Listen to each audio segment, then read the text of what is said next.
అవి న్యాయ పరిశీలనకు నిలవలేదని స్పష్టీకరణ. కోర్టు వెలుపల కన్నీటి పర్యమేంత ఆప్ అగ్నరేత. ప్రత్యేక జడ్జి తీర్పును హైకోర్టులో సవాల్ చేసిన దర్యాప్తు సంస్థ.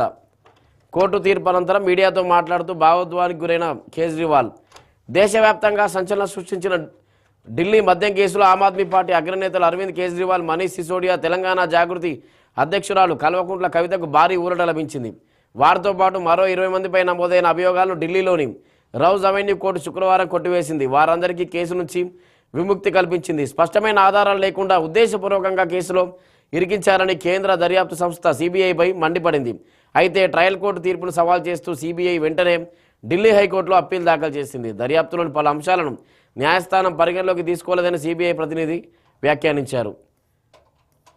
ఢిల్లీ లిక్కర్ స్కామ్కు సంబంధించి నిన్న ఒక సంచలన తీర్పు ఢిల్లీలోని రౌజ్ అవెన్యూ కోర్టు సంచలన తీర్పు ఇచ్చింది. ఢిల్లీ లిక్కర్ స్కామ్ సంబంధించి కేజ్రీవాల్, మనీష్ సిసోడియా, కవిత తెలంగాణ జాగృతి అధ్యక్షురాలు కేసీఆర్ కుమార్తె కవిత కూడా నిర్దోషులు, అంటే ఏ తప్పు చేయలేదని చెప్పి కోర్టు సంచలన తీర్పు వెలువరించింది. వారు ముగ్గురితో పాటు ఈ కేసుతో సంబంధం ఉన్న మొత్తం 20 మందికి కూడా ఈ కేసు నుంచి విముక్తి కల్పిస్తూ ఢిల్లీలోని రౌజ్ అవెన్యూ కోర్టు నిన్న ఒక తీర్పు వెలువరించింది. అయితే ఇది ఒక సంచలనమైన తీర్పుగా చెప్పుకోవచ్చు. కానీ సిబిఐ వెంటనే దీనిపై మళ్ళీ ఢిల్లీ హైకోర్టులో అప్పీల్ దాఖలు చేసింది. ట్రయల్ కోర్టు ఏదైతే ఇచ్చిందో ఆ మిగతా అంశాలను పరిగణలోకి తీసుకోలేదు. కానీ రౌజ్ అవెన్యూ కోర్టు ఏం చెప్పిందో చూద్దాం. ఇప్పుడు ఏదైతే 23 మంది అంటే మనీష్ సిసోడియా, ఢిల్లీ మాజీ సీఎం కేజ్రీవాల్, తెలంగాణ జాగృతి అధ్యక్షురాలు కవిత, మిగతా 20 మందిపై ఏదైతే సిబిఐ అభియోగాలు మోపిందో అవన్నీ నిరాధారం, వాళ్ళు తప్పు చేసినట్లు ఎక్కడ ఆధారాలు చూపలేదని చెప్పి కోర్టు సిబిఐపై ఒక రకంగా మండిపడింది. మనకు ఢిల్లీ లిక్కర్ స్కామ్ గురించి తెలుసు.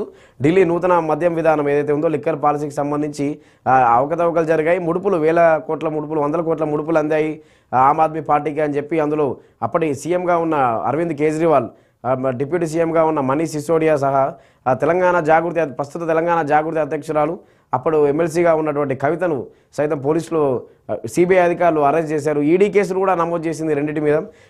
ఈ కేసుపై సిబిఐ కేసులు మరోవైపు, ఈడీ కేసులు మరోవైపు.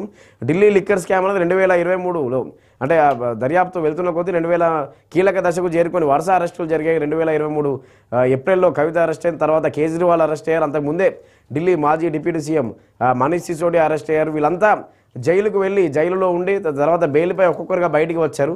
అది అయితే జైలుకు వెళ్ళినప్పటి నుంచే కవిత చెప్తూ వస్తుంది, నేను ఏ తప్పు చేయలేదు, ఇవన్నీ నిరాధారం, నన్ను అన్యాయంగా ఇరికిచ్చారు, నేను కడిగిన ముత్యంలా బయటికి వస్తా. నిన్న తీర్పు వచ్చిన తర్వాత కవిత చెప్పిన మొదటి డైలాగ్ కూడా కడిగిన ముత్యంలా బయటికి వస్తా అని చెప్పా కాబట్టి కడిగిన ముత్యంలాగే బయటికి వచ్చా, నేను ఏ తప్పు చేయలేదు అని చెప్పి అరవింద్ కేజ్రీవాల్ అయితే ఏకంగా ఏడ్చిన పరిస్థితి. నేషనల్ మీడియాతో మాట్లాడుతూ కన్నీటి పర్యంతమైన పరిస్థితి. మనీష్ సిసోడియా, అరవింద్ కేజ్రీవాల్ ఇద్దరు ఒకరొకరు మళ్ళీ పట్టుకుని అంటే బాధపడి ఒక రకంగా ఏడ్చిన భావోద్వేగానికి గురైన పరిస్థితి అరవింద్ కేజ్రీవాల్. ఎందుకంటే చాలా రోజుల పాటు జైల్లో ఉన్నాడు, అధికారం కోల్పోయాడు. 2025 అసెంబ్లీ ఎన్నికల్లో ఢిల్లీలో బీజేపీ అధికారంలోకి వచ్చింది. అరవింద్ కేజ్రీవాల్ ఆమ్ ఆద్మీ పార్టీ వరుసగా 2 సార్లు 2015, 2020లో వరుసగా 2 సార్లు అధికారంలోకి వచ్చిన ఆమ్ ఆద్మీ పార్టీ, కేజ్రీవాల్ నేతృత్వంలో ఆమ్ ఆద్మీ పార్టీ 2025 అసెంబ్లీ ఎన్నికల్లో ఓడిపోయింది.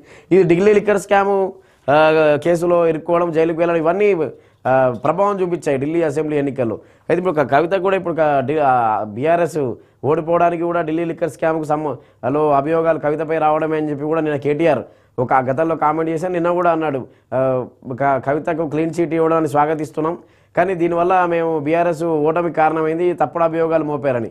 ఇప్పుడు వాటిపై కూడా కవిత స్ట్రాంగ్గా రెస్పాండ్ అయింది. బీఆర్ఎస్ ఓటమికి అహంకారమే కారణం, అహంకారం వల్లే బీఆర్ఎస్ ఓడిపోయింది, నన్ను ఇరికిచ్చారు అనవసరంగా, నా పేరు చెప్పి బీఆర్ఎస్ ఓడిపోయిందని చెప్పడానికి తప్పదే, అలా చెప్పకూడదని చెప్పి కింద దానికి సంబంధించే ఉంది. మద్యం కేసుతో బీఆర్ఎస్